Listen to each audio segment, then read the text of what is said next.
Baik, selamat pagi, selamat siang, selamat sore teman-teman mahasiswa. Jadi perkuliahan hari ini kita akan membahas tentang etika bisnis.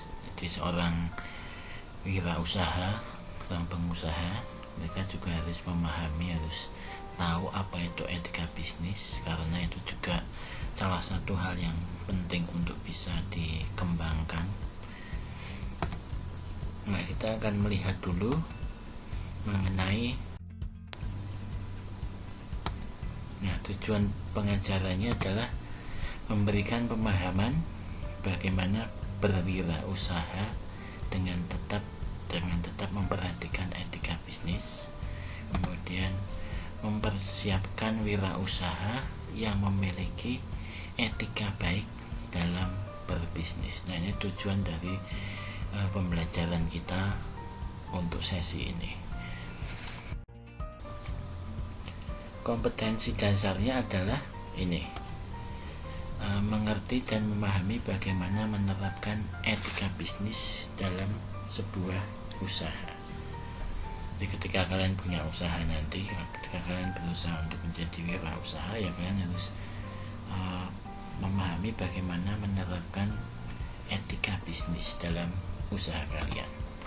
Kemudian menjelaskan bagaimana menjalankan usaha untuk jangka panjang, artinya bukan jangka pendek, tapi usaha kalian diharapkan terus bisa berjalan gitu ya, dengan menyiapkan segala hal yang ada kaitannya dengan etika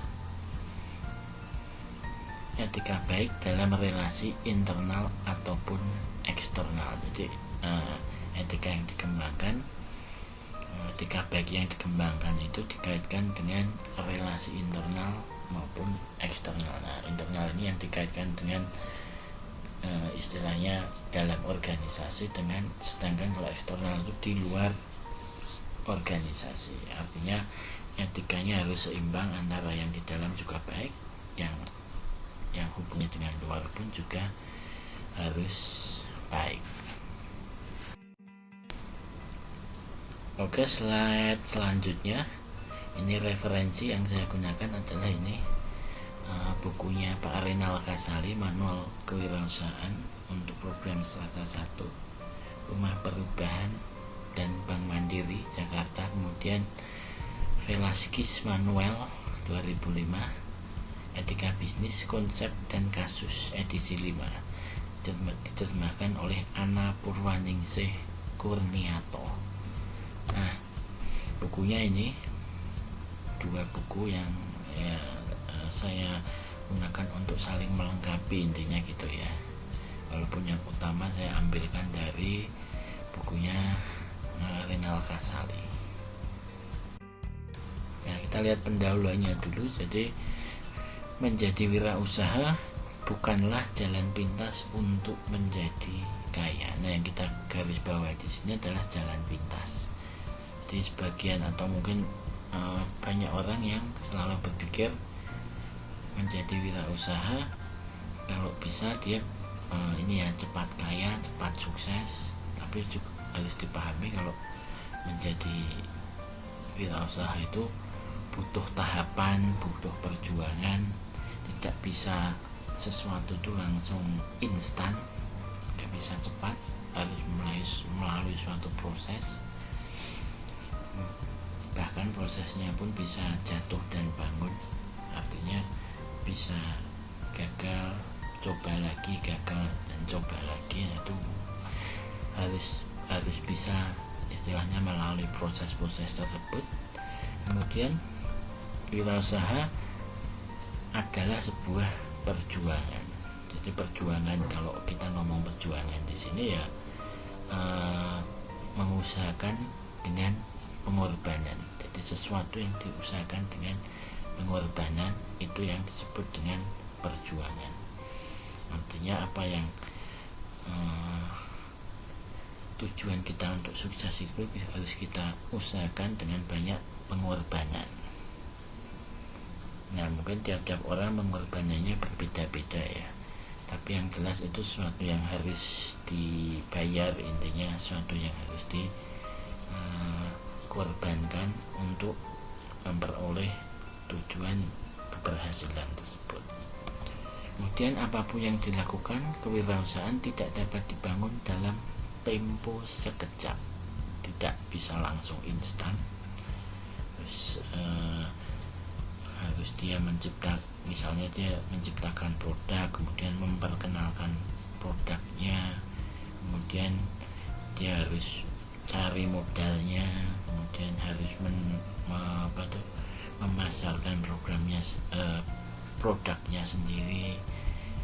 Mungkin dia juga akan ditolak, diremehkan, tetapi dia harus tetap bertahan untuk bisa mencapai cita-citanya, keberhasilannya. Tidak mungkin dibangun dalam waktu yang sekejap di sini.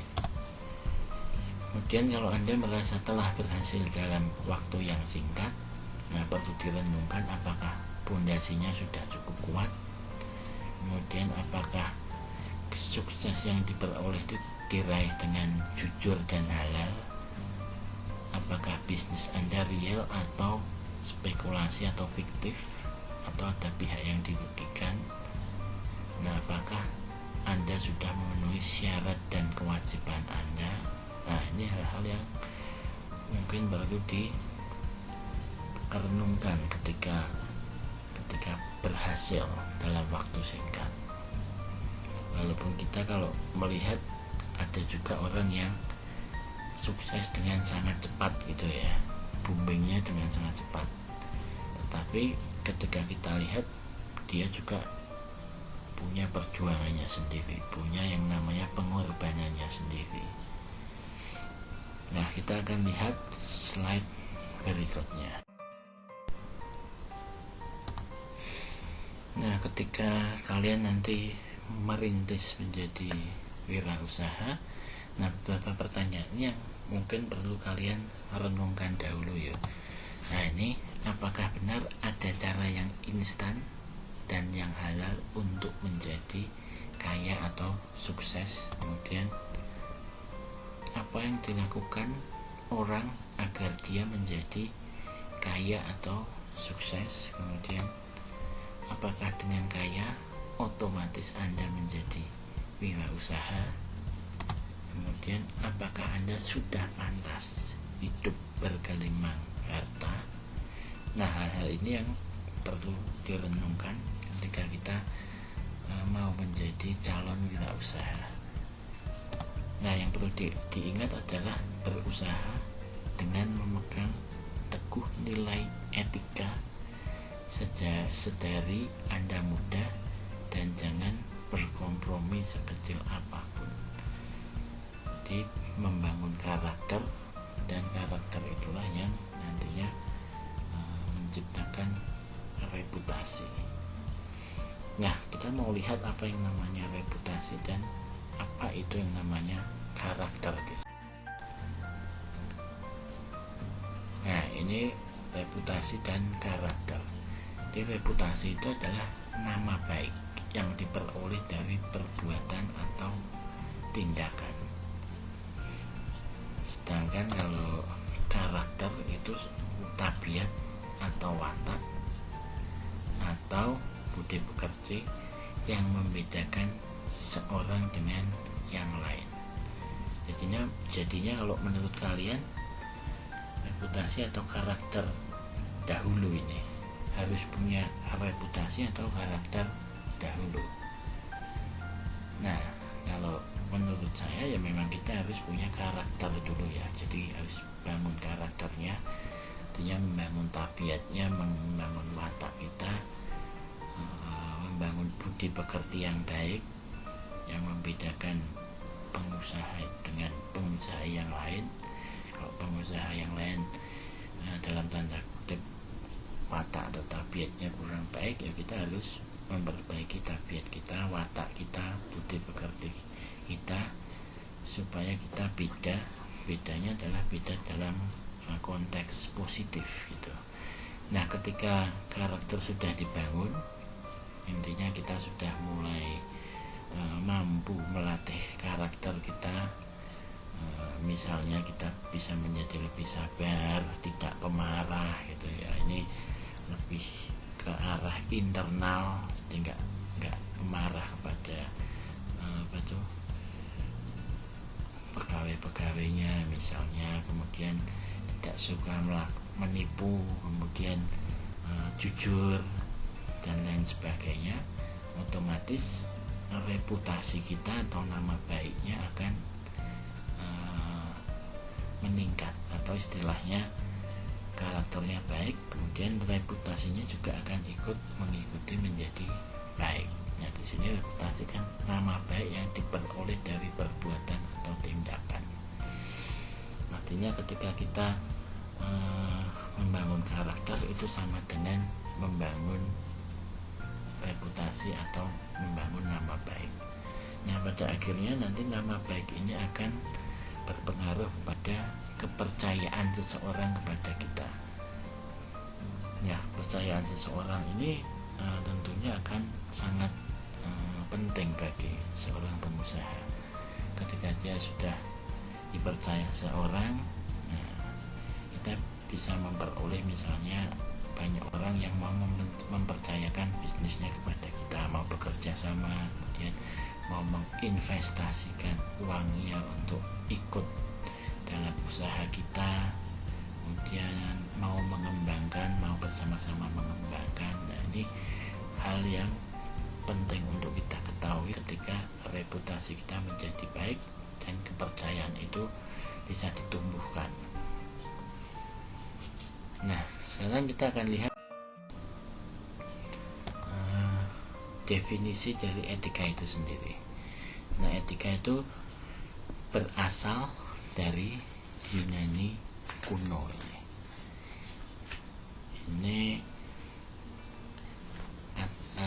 dari kata etos yang berarti kebiasaan, adat, akhlak, watak, perasaan, sikap, cara berpikir. Nah, itu menurut atau diambil dari kata Yunani kuno etos itu. Kemudian jika bahasa Indonesia, etika adalah ilmu pengetahuan tentang moral. Jadi ilmu pengetahuan yang dikaitkan dengan nilai-nilai moral. Nah, ini oleh Simon Ranger disebutkan etika atau etik sebagai pandangan manusia. Pandangan manusia dalam berperilaku menurut ukuran dan nilai yang baik. Artinya kalau Dr. Andes O.P. Simon Ranger ini, kalau istilahnya secara singkat dia mau ngomong kalau etika itu sama dengan perilaku yang baik di sini. Kemudian kalau Magnus Suseno menyebutkan etika adalah sebuah ilmu dan bukan sebuah ajaran yang memberi kita norma tentang bagaimana kita harus hidup, adalah moralitas. Nah, artinya kalau dia ngomong ilmu, kalau Magnus Suseno ngomong ilmu, artinya etika itu bisa dipelajari atau bisa dipahami secara pribadi oleh seseorang gitu ya. Kemudian yang memberi kita norma itu seperti panduan gitu, patokan tentang bagaimana kita harus hidup sesuai dengan moral yang baik tentunya. Nah, ini menurut Magnus Suseno. Nah, ini berbeda dengan definisi yang diungkapkan oleh Velasquez ya. Etika bisnis merupakan studi yang dikhususkan mengenai moral yang benar dan salah. Jadi studi ini berkonsentrasi pada standar moral sebagaimana ditetapkan dalam kebijakan, institusi, dan perilaku bisnis. Artinya ada standar moral atau ada standar perilaku tersendiri yang diterapkan di dalam kebijakan, institusi, atau perilaku bisnis. Nah, itu yang harus diikuti atau itu yang benarlah yang harus diikuti. Nah, ini yang disebut dengan etika bisnis yang baik. Kemudian menurut Stede, etika bisnis adalah standar etika yang berkaitan dengan tujuan dan cara membuat keputusan bisnis. Nah, kalau Stede dia lebih berfokus pada standar etika yang berkaitan dengan tujuan dan keputusan bisnis.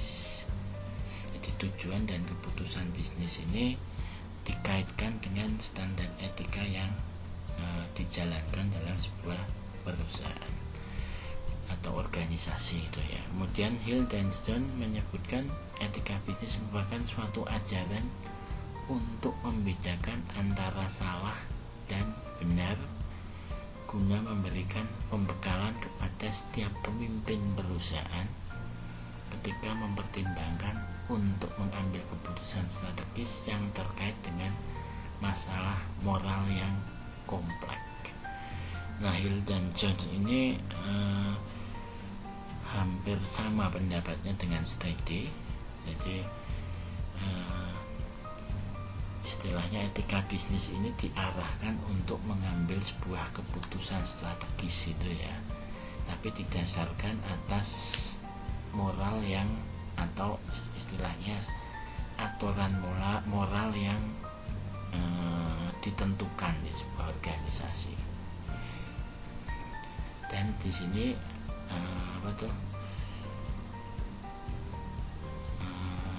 standar moralnya mengatakan membedakan antara salah dan benar, sehingga ketika dia mengambil keputusan dia tahu untuk menciptakan sebuah keputusan yang strategis dia harus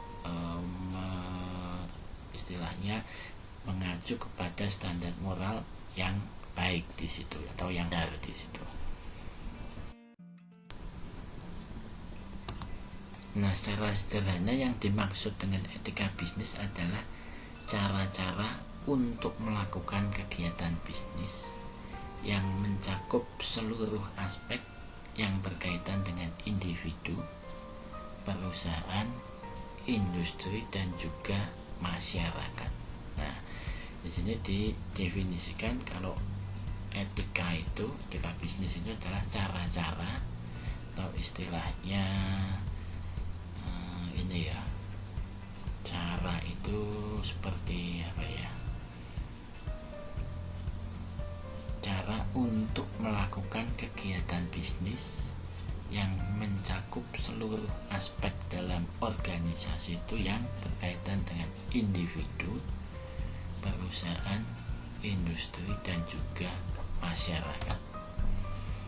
Nah, ini mencakup bagaimana kita menjalankan bisnis secara adil, kemudian artinya cara menjalankan bisnis secara adil sesuai dengan hukum yang berlaku, tidak tergantung pada kedudukan individu ataupun perusahaan di masyarakat.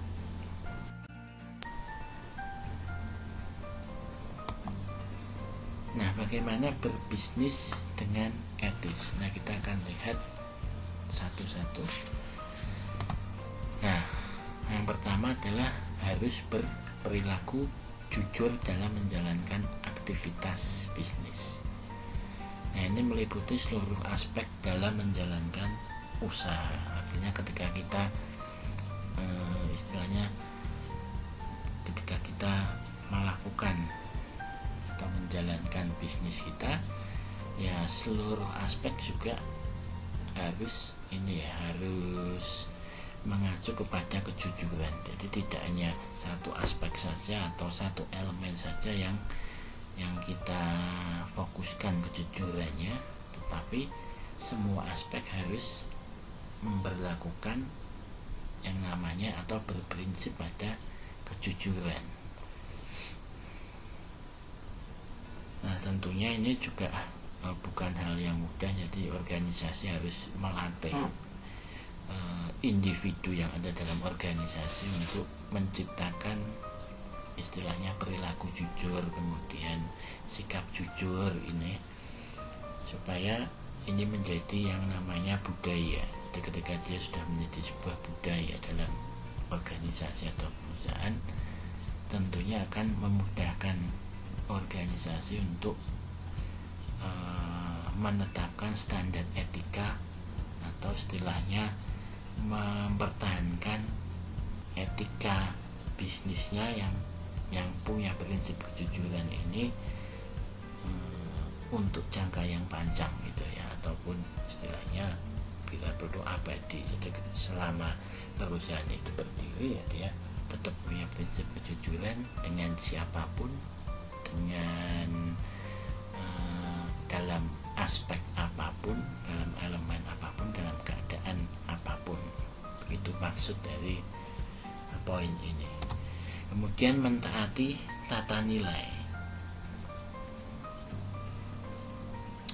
Nah, artinya ini tata nilai yang berlaku dalam sebuah lingkungan organisasi itu juga harus ditaati. Jadi misalnya ada nilai supaya kita menjaga ini ya lingkungan kita dengan baik, dengan tidak membuang limbah perusahaan ke lingkungan sekitar. Nah, ketika kita berusaha mentaati tata nilai tersebut, mentaati tata nilai untuk menjaga kebersihan lingkungan dengan tidak membuang limbah atau istilahnya kita menerapkan sistem AMDAL yang baik, nah otomatis kita juga menjaga tata nilai lingkungan yang baik yang berlaku di wilayah atau lingkungan tersebut. Kemudian walk to talk, ya, bermakna konsisten antara apa yang dilakukan dengan apa yang diucapkan harus sama ya, atau istilahnya tetap terus. Kalau dia ngomong A pagi ya dia sorenya harus tetap ngomong A dan seterusnya selamanya pun. Kalau dia memang punya prinsip seperti itu ya dia harus konsisten dengan apa yang dikatakannya. Nah, karena kalau dia tidak konsisten akan punya pengaruh dengan ya kita sebut tadi budaya perusahaan itu. Jadi kalau pimpinannya nggak konsisten, nanti anak buahnya juga akan ikut tidak konsisten.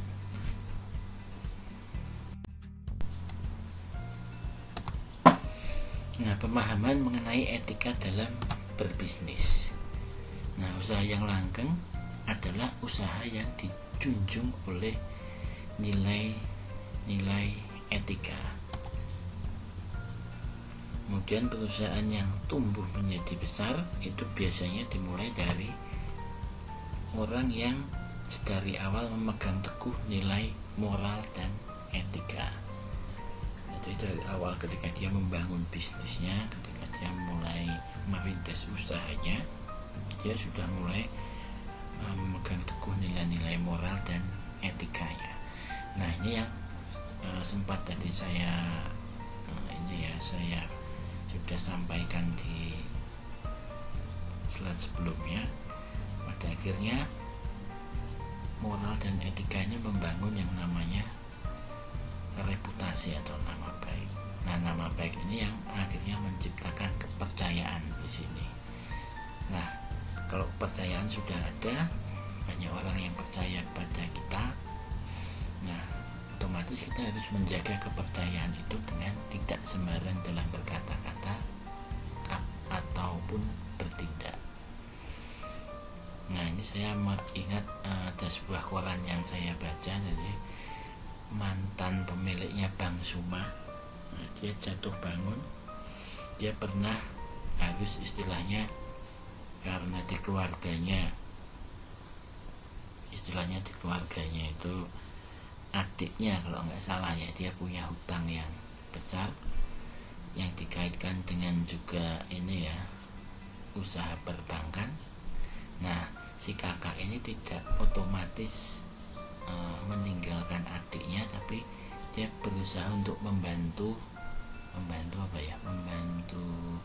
melunasi hutang si adik ini, walaupun dia bukan pelakunya istilahnya ya, bukan orang yang berhutang itu ya. Tapi ketika dia membantu salah satu anggota keluarganya, itu bagi dia sama dengan menjaga nama baik keluarga tersebut. Nah, ketika hutangnya sudah berhasil dilunasi, hutangnya adiknya itu ya, nah dia banyak orang yang malah mulai percaya kepada dia, karena orang beranggapan adiknya saja dia bantu gitu ya, kemudian dia juga nggak mau istilahnya istilahnya tidak mau cuci tangan, tapi dia mau membantu, mau berusaha menjaga nama baik. Nah, akhirnya banyak investor yang berusaha untuk istilahnya mempercayai dia untuk supaya menjalankan bisnisnya bersama-sama, bekerja sama membangun sebuah usaha. Nah, pada akhirnya dia pun mulai bisa istilahnya bangkit lagi. Nah, ini mungkin contoh kecil bagaimana seseorang yang berusaha untuk menjaga sebuah nilai etika yang akhirnya nama baiknya dikenal dan dipercaya oleh banyak orang lagi. Nah, kemudian bekerja dengan tata nilai dan merekrut orang dengan melihat nilai yang dianutnya. Jadi mereka menanamkan nilai-nilai yang sehat sedari awal. Nah, ini merekrut orang-orang dengan melihat nilai yang dianutnya. Nah, artinya organisasi ketika dia mulai dirintis, ya dia melibatkan orang-orang yang istilahnya nilai-nilai yang dianutnya sama dengan nilai-nilai yang dianut oleh pemiliknya, atau etika bisnis yang baik yang dimiliki oleh pemilik. Itu juga sebisa mungkin ketika dia merekrut juga orang-orang yang direkrut itu juga punya nilai-nilai yang baik juga, atau memiliki etika bisnis yang baik juga.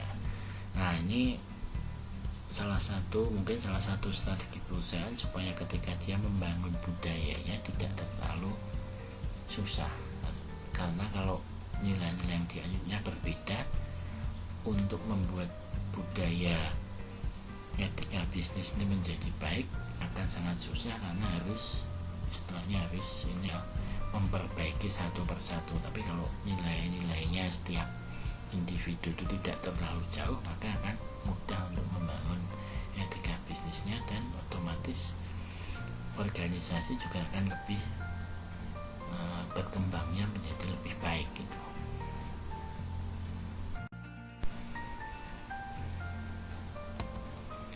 Nah, ini contoh beberapa tata nilai dalam bisnis. Nah, ini ada beberapa hal, yaitu yang pertama adalah pengendalian diri, kemudian pengembangan tanggung jawab sosial atau social responsibility, atau orang juga menyebutnya filantropi ya. Jadi perusahaan juga punya tanggung jawab terhadap lingkungan di sekitarnya. Nah, ini harus dikembangkan.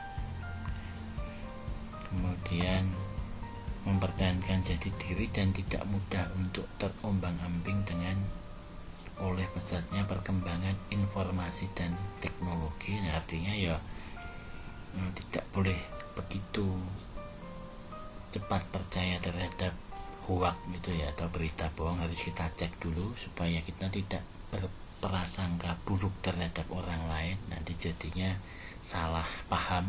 Nah, itu menimbulkan hal yang tidak baik dalam bisnis. Kemudian menciptakan persaingan yang sehat, istilahnya tidak curang kalau kita kalau kita bersaing dengan organisasi lain atau dengan perusahaan lain. Kemudian menerapkan konsep pembangunan berkelanjutan, kemudian menghindari 5K, kata BLC. Atau kata BLC itu istilahnya seperti surat sakti gitu ya, kong kali kong, koneksi, kolusi, dan komisi. Kemudian mampu menyatakan yang benar itu benar, artinya kalau memang itu betul ya kita harus membela yang benar apapun yang harus kita hadapi. Kemudian menumbuhkan sikap saling percaya antara golongan pengusaha kuat dan pengusaha ke bawah, jadi harus bisa saling menjaga kepercayaan. Kemudian konsekuen dan konsisten dengan aturan main yang telah disepakati bersama. Kalau aturan main yang disepakati oleh istilahnya ini ya, mitranya perusahaan atau mitranya organisasi, ya kita harus konsisten. Nah kalau kita melanggar ya ada konsekuensi yang harus kita tanggung. Itu sebagai bentuk konsistensi kita, karena kita tidak mengikuti aturan. Kemudian menumbuh kembangkan kesadaran dan rasa memiliki terhadap apa yang telah disepakati. Kemudian perlu adanya sebagian etika bisnis yang dituangkan dalam suatu hukum positif. Nah, ini berupa peraturan perundang-undangan.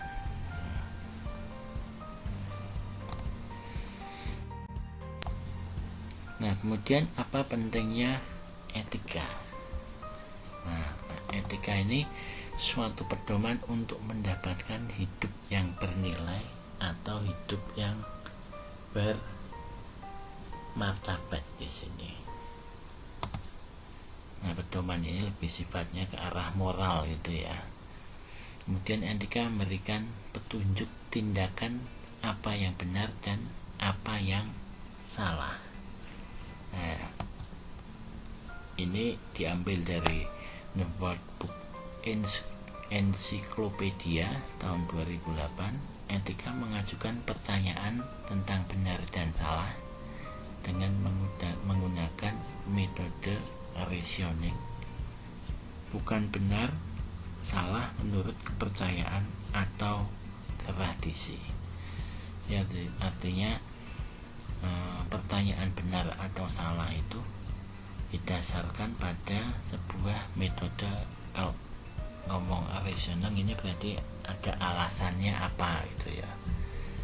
Dia bisa dikatakan benar, dan kenapa dia dikatakan salah itu alasannya apa atau logikanya seperti apa. Bukan didasarkan atas kepercayaan atau tradisi, karena yang dulu ngomongnya seperti ini ya harusnya seperti itu ya, tidak, tapi dasarkan atas alasannya apa dulu. Dia bisa dikatakan benar atau dia bisa dikatakan salah.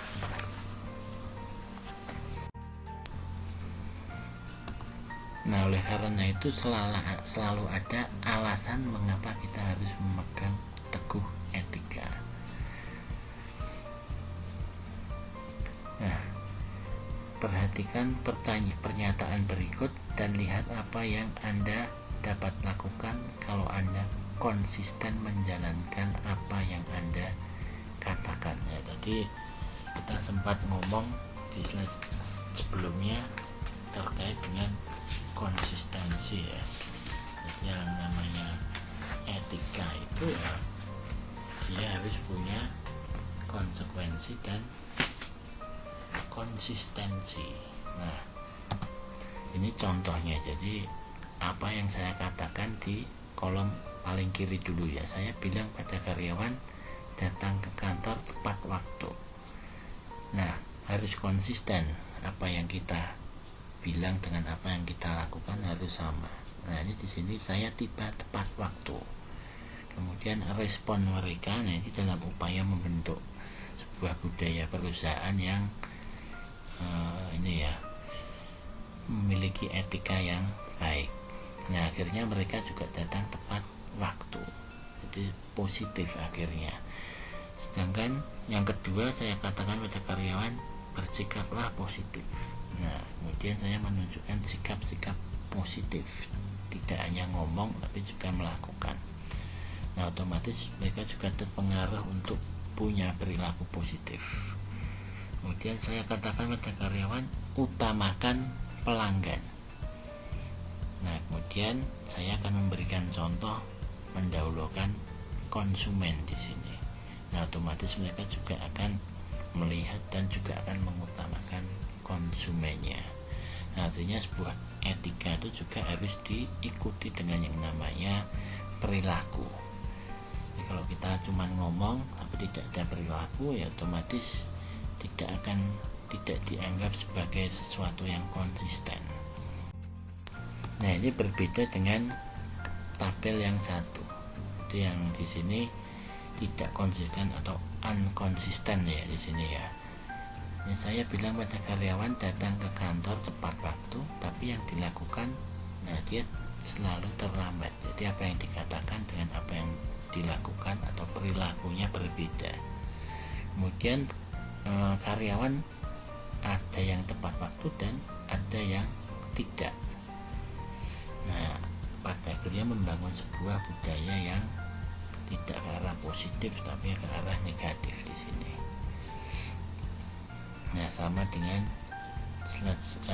contoh-contoh yang lain ya. Yang terakhir juga utamakan pelanggan, ternyata malah mengutamakan diri sendiri.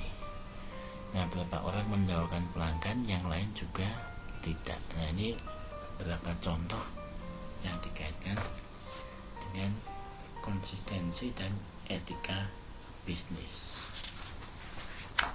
Nah, kemudian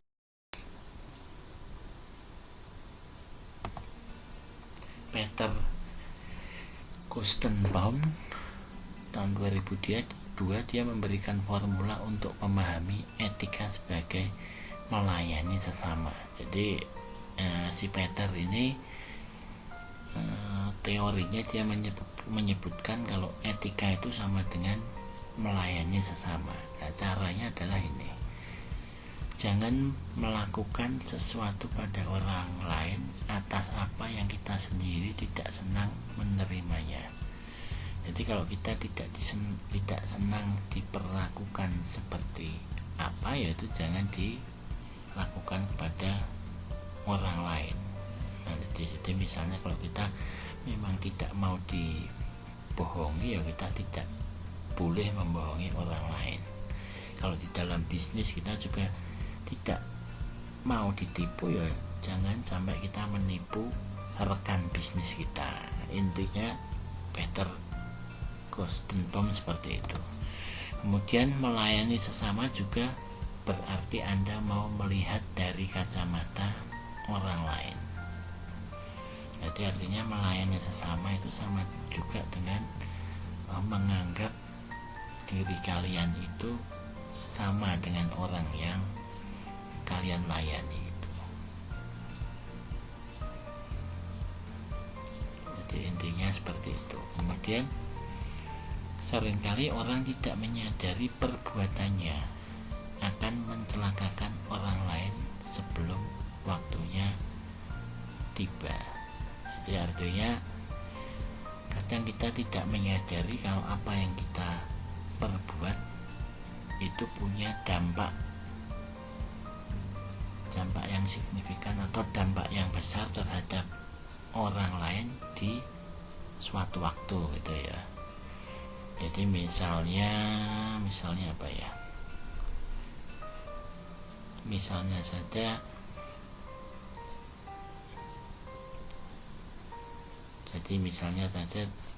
tadi yang terkait dengan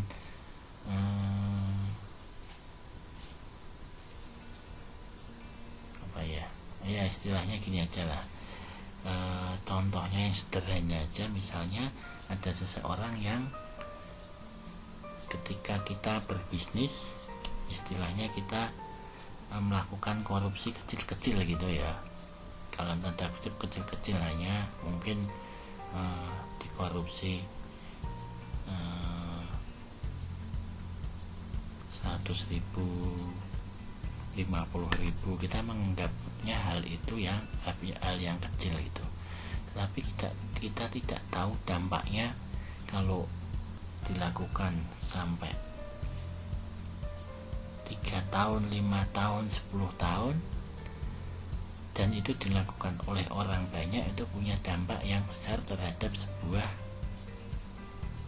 organisasi. Artinya kan organisasi itu dirugikan. Kalau kita kumpulkan kan ruginya segitu besarnya. Itu kalau satu orang saja yang melakukan. Kalau semua orang di dalam perusahaan itu juga ikut melakukan dalam tanda kutip korupsi yang kecil, itu akan sangat berdampak di kemudian hari terhadap perusahaan atau organisasi tersebut. Nah, ini seperti halnya dengan Indonesia termasuk negara yang punya tingkat korupsi yang sangat besar, sehingga punya pengaruh terhadap negara juga pada akhirnya. Negara nggak bisa membangun, tidak punya tabungan gitu ya, tidak punya ini ya. Kalau kita bisa istilahnya memangkas korupsi kan artinya kita punya banyak, istilahnya uang itu bisa digunakan untuk membangun infrastruktur lebih baik lagi, bisa untuk membantu rakyat miskin dan lain sebagainya. Itu kan dampaknya bisa sampai ke sana. Kemudian melayani sesama juga berarti Anda menjadi seorang yang lebih dari orang yang mengembangkan orang lain. Jadi melayani sesama itu sama dengan mengembangkan orang lain. Nah, itu teori diungkapkan oleh Peter.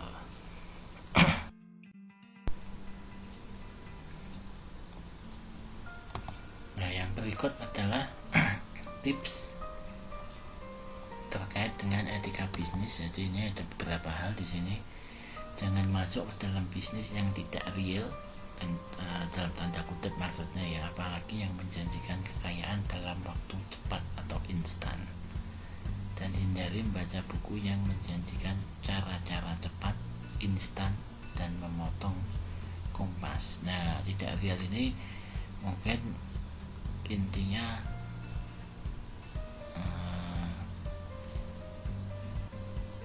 belum sudah langsung bisa menikmati hasilnya, intinya seperti itu ya. Ini contohnya kalau kita pernah melihat beberapa kasus, misalnya contohnya arisan yang nantinya ataupun koperasi yang menjanjikan ini ya bunga yang tinggi, kemudian tapi bunganya bisa diambilnya nanti kalau sudah berapa tahun. Nah, ketika berapa tahun mau diambil ternyata orangnya pergi, tapi dijanjikan dia bisa dapat banyak di situ, dijanjikan uangnya bisa cepat berkembang, cepat berbunga.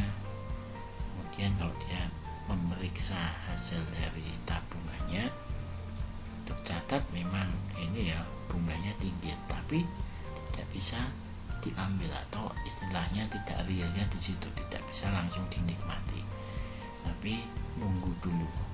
Nah, ketika dia sudah mulai waktunya tiba, ternyata yang punya melarikan diri misalnya ataupun menghilang, akhirnya yang dirugikan orang tersebut yang istilahnya yang masuk ke dalam bisnis yang tidak real tersebut. Kemudian mengembangkan nilai kejujuran, keadilan, keterbukaan, win-win, melayani, dan menanamkan nilai itu di usaha yang Anda bangun.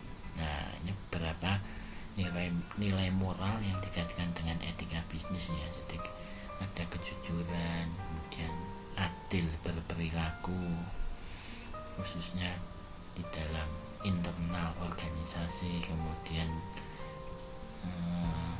menjaga nilai persamaan, kemudian ada keterbukaan, kemudian ada win-win. Nah, kalau kita istilahnya kalau kita melakukan negosiasi ya kita harus win-win, tidak yang satu menang yang satu kalah, win lose, tapi sama-sama menang, jadi sama-sama istilahnya sama-sama memperoleh keuntungan, kemudian sama-sama diuntungkan, kemudian mengembangkan sikap melayani, kemudian menanamkan nilai-nilai tersebut di usaha Anda.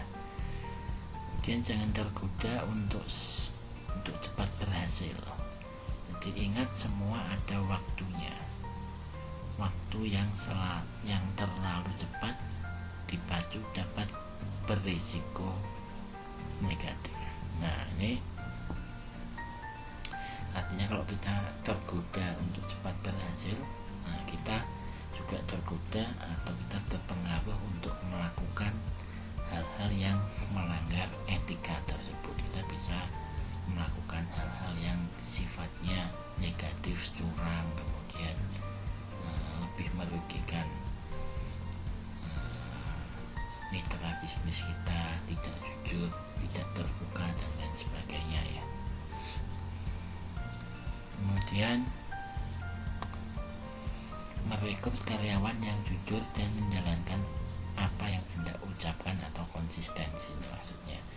Nah, di sini maksudnya kalau kita merekrut karyawan yang jujur, otomatis kita juga mulai membangun etika bisnis itu dari awal ya, sehingga budaya perusahaan itu dibangun dari awal sudah baik, sehingga tidak menyusahkan untuk membangun budaya yang baik atau tidak lama untuk menciptakan budaya yang positif itu dalam sebuah organisasi atau. Nah, ini masih ingatkah Anda dengan kasus yang dialami oleh Garuda Indonesia tahun 2019? Terkait juga dengan perusahaan yang menduduki posisi pertama Best Cabin Crew versi Skytrax selama 5 tahun berturut-turut ini mengalami penurunan ke posisi kedua pada tahun 2019. Tak hanya itu, Garuda Indonesia juga mengalami penurunan 3 peringkat ke posisi 12 untuk perusahaan penerbangan terbaik di dunia versi Skytrax. Peringkat ini merupakan peringkat terendah dalam 7 tahun terakhir. Ada apa dengan Garuda? Tahun 2019, Garuda Indonesia tersandung masalah etika bisnis.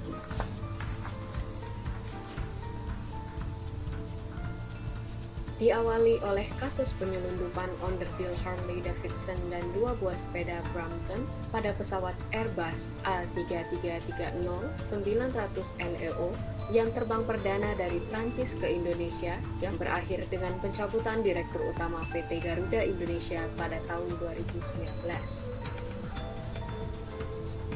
April 2019, terjadi perdebatan tentang transaksi Mahathir yang ada pada laporan keuangan Garuda Indonesia yang merupakan praktik rekayasa akuntansi.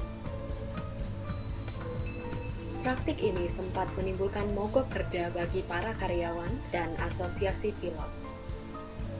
Selain itu, Komisi Pengawas Persaingan Usaha melakukan penyelidikan tentang indikasi adanya praktik persaingan usaha yang tidak sehat yang dilakukan oleh Garuda. Di antaranya, dugaan praktik duopoli dengan Lion Group untuk menaikkan tarif pesawat dan biaya kargo domestik. Kedua, rangkap jabatan yang dilakukan oleh Direksi Garuda Indonesia dan Sriwijaya Air yang melanggar larangan rangkap jabatan direksi pada pasar yang sama. Ketiga, dugaan monopoli tiket perjalanan umroh oleh 5 agen tiket pesawat Garuda yang memblok rute Middle East Airlines dan menyebabkan travel umroh kecil merugi. Selain itu, terdapat juga rumor mengenai perlakuan tidak adil terhadap pramugari di tempat kerja. Berbagai masalah ini menghantam prestasi Garuda yang telah dibangun bertahun-tahun. Ternyata, menjadi yang terbaik di bidangnya tidaklah cukup. Karyawan, pelanggan, dan stakeholder menganggap penting untuk memiliki etika dalam berbisnis. Oleh karena itu, penting untuk mengetahui 7 prinsip etika dalam berbisnis seperti berikut. Pertama, jadilah entitas bisnis yang dapat dipercaya.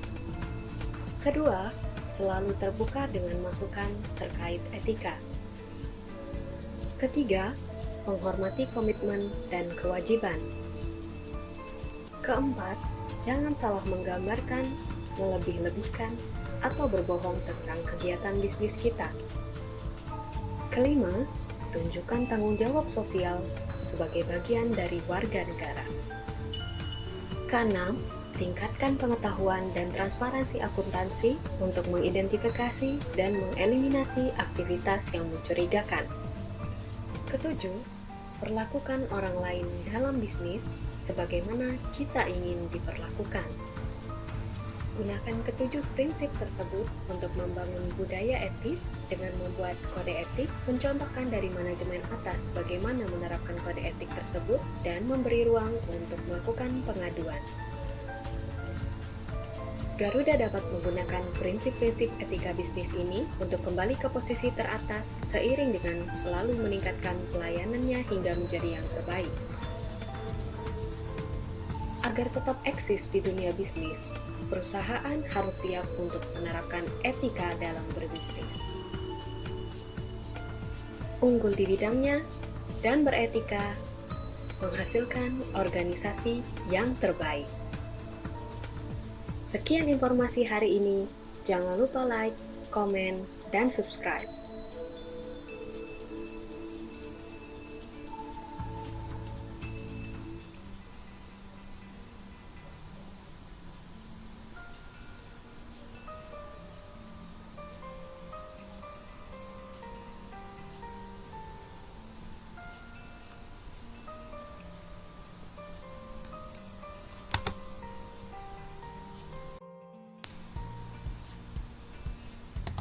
Nah, baik, itu ilustrasi yang mengakhiri materi kita terkait dengan etika bisnis. Jadi teman-teman yang masih kurang paham atau masih ingin bertanya, kalian bisa hubungi WA saya atau email saya. Nah, nanti saya akan coba untuk menjelaskan. Nah, kalau memang kita membutuhkan waktu untuk bertemu, baik itu offline ataupun online, nanti kita akan sepakati saja melalui komunikasi WA. Nah, sampai di sini pertemuan kita. Sekian dan terima kasih.